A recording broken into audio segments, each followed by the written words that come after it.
மாண்புமிகு பேரவைத் தலைவர்களே, மாண்புமிகு சட்டமன்ற உறுப்பினர்கள் சொன்ன அந்த கருத்துக்களை முழுமையாக எடுத்துக்கொள்கிறோம். அவருடைய தொகுதியிலேயே பார்த்தீங்கன்னா இப்போ சூரமங்கலத்திலையும் ஒரு நூலகம் கட்டப்பட்டு இன்றைக்கி திறக்கின்ற ஒரு நிலை இருக்கின்றது. ஒவ்வொன்றுக்கும் இப்போ உள்ளாட்சி அமைப்பின் மூலமாக கிட்டத்தட்ட பார்த்தீங்கன்னா ஒரு 821 நூலகங்கள் இன்றைக்கி வந்து கட்டப்பட்டு கொண்டிருக்கின்றது. அதில் நம்முடைய சேலம் மாவட்டத்தை பொறுத்தவரைக்கும் கிட்டத்தட்ட 35 நூலகங்கள் இன்றைக்கி கட்டுகின்ற அந்த பணிகளை தங்கள் முழுமையாக ஈடுபடுத்திட்டு இருக்குது. இன்னொன்று இன்றைக்கி 6ஆம் வகுப்புலேருந்து 12ஆம் வகுப்பு வரைக்கும் படிக்கக்கூடிய நம்முடைய ஸ்டேட் கவர்மெண்டோட சிலபஸ் இருக்கின்ற புத்தகங்கள் தான் போட்டித் தேர்வுக்கு தேவையான பொருத்தமான ஒரு புத்தகம் என்று சொன்னதுக்கு முதல்ல நன்றிகள். ஏன்னா இன்றைக்கு நம்முடைய சிலபஸ்ங்கிறது அந்த மாதிரி இருக்கின்றது. ஸோ காம்படிட்டிவ் எக்ஸாமில் 6 to 12 இருக்கக்கூடிய தமிழ் மீடியம் ஸ்டூடெண்ட்ஸுக்கும் சரி அல்லது ஆங்கில மீடியம் இருக்கின்ற அந்த புத்தகங்களும் முழுமையாக நான் எந்தெந்த நூலகத்துக்கெல்லாம் நான் ஆய்வு பண்ணிக்க நான் போகிறேன்னா அப்போல்லாம் பேசிக்காக நான் கேட்கறதே பார்த்தீங்கன்னா அதுதான், எங்களுடைய புக்ஸ்லாம் வந்துருச்சா அப்படின்னு கேட்பேன். அப்படி இல்லாத பட்சத்தில் டெக்ஸ்ட் புக் கார்பரேஷன் மூலமாக உடனடியாக அந்த நூலகங்களுக்கு நாங்கள் அதை தொடர்ந்து நாங்கள் வழங்கி கொண்டிருக்கின்றோம். மற்றொன்று, நம்முடைய மாண்பு தமிழ்நாட்டு முதலமைச்சருடைய இந்த ஆட்சி காலம்தான் நூலகத்துறையினுடைய பொற்காலம் என்றே நாம் பெருமையோடு எடுத்து சொல்லலாம். என்றால் நம்முடைய முத்தமிழர் கலைஞர் கொண்டு வந்த அண்ணா நூற்றாண்டு நூலகம் என்று சொன்னால் நம்முடைய மாண்பு தமிழ்நாட்டு முதலமைச்சர் கலைஞர் பெயரில் ஒரு நூலகம், தந்தை பெரியாருடைய பெயரில் ஒரு நூலகம், எங்களுடைய திருச்சி மாவட்டத்திற்கு தனியாக ஒரு நூலகம் என்றெல்லாம் இதற்கு போட்டி போடுகின்ற விதமாக நம்முடைய மாண்புக்கு துணை முதலமைச்சர் ஒவ்வொரு தொகுதிக்கும் ஒரு கலைஞர் பேரில் ஒரு நூலகம் ஆரம்பிக்க வேண்டும் என்று ஒரு அறிவு சார்ந்த சமுதாயத்தை உருவாக்குகின்ற ஒரு பணியில் இந்த திராவிட மாடல் அரசாங்கம் இன்றைக்கு ஈடுபட்டு கொண்டிருக்கின்றது. பொற்காலம் என்று நான் சொல்வதற்கு காரணம் கிட்டத்தட்ட பார்த்தீங்கன்னா 1958 நூலகங்களுக்கு இது வரைக்கும் வைஃபை வசதிகள் நாம் மேற்கொண்டிருக்கின்றோம். 108 நூலகங்களுக்கு வந்து virtual reality very first time நம்முடைய ஒட்டுமொத்த இந்தியாவிலே ஒரு ஸ்டேட்ல வந்து வர்ச்சுவல் ரியாலிட்டி நம்ம அந்த இதை கொண்டு வந்திருக்கோம் என்று சொன்னால் நம்முடைய தமிழ்நாட்டில் தான் அதை நாம் கொண்டு வந்திருக்கின்றோம்.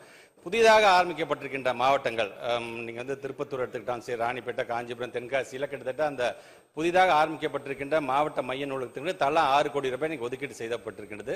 கள்ளக்குறிச்சிக்கும் மயிலாடுதுறைக்கும் இடங்கள் கிடைக்கப்பட்டது என்று சொன்னால் உடனடியாக அதற்கான அந்த பணிகளை நாங்கள் செய்கிறோம். நாங்கள் கண்டிப்பாக நீங்கள் சொல்வது போல் அறிவு சார்ந்த சமுதாயத்தை பேரறிஞர் அண்ணா சொன்னது மாதிரி தான் கிட்டத்தட்ட ஒரு 4000 மருத்துவமனையை கட்டினது பெருமை கிடையாது, எங்களுக்கு 300 பாலங்கள் கட்டினது பெருமை கிடையாது, 100 ரேஷன் கடை திறக்கிறது பெருமை கிடையாது.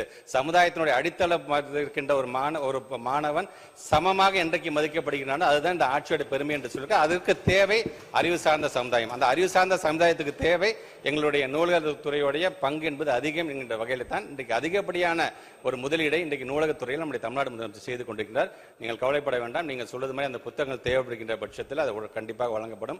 500 சதுர அடி என்று சொல்லுங்க, ஒட்டுமொத்தமாக யூனிஃபார்ம் 500 சதுர அடி நாங்கள் செய்து கொண்டிருக்கோம். அந்த 22 லட்சம் ரூபாய் என்பது கட்டடம் கட்டுவதற்காக மட்டுமல்ல, அது இருக்கிற தளவாட பொருட்கள் அங்கே அமர்ந்து படிப்பதற்கான வசதிகள் என்று இன்றைக்கு எல்லாமே சேர்த்து அந்த 22 லட்சம் ரூபாய் ஒதுக்கீடு செய்யப்படுகிறது. இருந்தாலும் மாண்புமிகு தமிழ்நாட்டு முதலமைச்சருடைய கவனத்துக்கு கொண்டு சென்று அதை அதிகப்படுத்த முடியுமா என்கின்ற அந்த பரிசீலனையும் அரசாங்கம் செய்யும் என்பதை பேரவைத் தலைவர் வாயிலாக நம்முடைய மாண்புமிகு சட்டமன்ற உறுப்பினர் தெரிவித்துக் கொள்கிறேன். நம்முடைய மாண்புமிகு சட்டமன்ற உறுப்பினர்கள் சொன்னது போல நம்முடைய மாண்புமிகு தமிழ்நாட்டு முதலமைச்சர் ஒரு பத்திரிகையாளருடைய நிகழ்ச்சியை கலந்து கொள்ளும்போது அந்த மேடையில் வைக்கப்பட்ட கோரிக்கை என்பது இந்த புத்தகம் கொள்முதல் வந்து இன்னும் நம்ம செய்யாமல் இருக்கிறோம் என்று அவங்க சொல்லியிருந்தாங்க. ஸோ அதை டிரான்ஸ்பரண்டாக இருக்கணுங்கிறதுக்காக நீங்கள் புதிதாக ஒரு சிஸ்டம் கொண்டு வந்து கிட்டத்தட்ட பார்த்தீங்கன்னா 11,000 புத்தகங்களுக்கான அந்த விண்ணப்பங்கள் வந்து கிட்டத்தட்ட 8,363 புத்தகங்கள் இன்றைக்கு வந்து தேர்வு செய்யப்பட்டிருக்கின்றது. டிசம்பர் மாதத்துக்குள்ளாக அது முழுமையாக கொள்முதல் செய்யப்படும். எழுத்தாளர்கள் என்று சொல்லும்போது என்றைக்கும் முத்தமிழர் கலைஞருடைய வழியில் ஆட்சி செய்கிற நம்முடைய தமிழ்நாட்டு முதலமைச்சர் எழுத்தாளர்கள் என்று பல்வேறு அங்கீகாரத்தை வழங்கியிருக்கின்றார். குறிப்பாக எங்களுடைய நூலகத்துறையின் சார்பாக இலக்கிய திருவிழாக்களை நாங்கள் நடத்துகின்றோம். அது பொருணை சார்ந்து, தாமிரபரணி சார்ந்து, வைகை சார்ந்து, காவிரி சார்ந்து, ஏன் சென்னையை சார்ந்து கூட நாங்கள் வந்து இலக்கிய திருவிழாக்கள் நடக்கும்போது அங்கே அதிகப்படியான எழுத்தாளர்களுக்கு, இலக்கியவாதிகளுக்கு முக்கியத்துவம் வழங்குகின்ற விதமாக அதை நாங்கள் செய்து கொண்டிருக்கிறோம். வெறும் பள்ளி மாணவர்களுக்கு மட்டும் இருந்தது இன்றைக்கு இளைஞர்களுக்கான இலக்கிய திருவிழா என்று நாம் கொண்டு வந்திருக்கின்றோம். வெறும் சென்னையில் மட்டுமே நடந்த புக் ஃபேர் அப்படிங்கிறது இன்னைக்கு வந்து ஒட்டுமொத்தமாக தமிழ்நாடு முழுவதும் ஒவ்வொரு மாவட்டத்திலும் கொண்டு வருகின்ற பணிகளை நம்ம செஞ்சு கொண்டிருக்கின்றோம். கிட்டத்தட்ட பார்த்தீங்கன்னா இதில் அத்தனை கிட்டத்தட்ட 69.272 கோடி ரூபாய் மதிப்பீட்டில் புத்தகங்கள் விற்பனையாக இருக்கின்றது என்பதே பார்த்தீங்கன்னா ஒரு அறிவு சார்ந்த சமுதாயம் இன்றைக்கு அமைந்து கொண்டிருக்கின்றது என்பதற்கு இதெல்லாம் ஒரு எடுத்துக்காட்டாக நான் பார்க்கின்றேன்.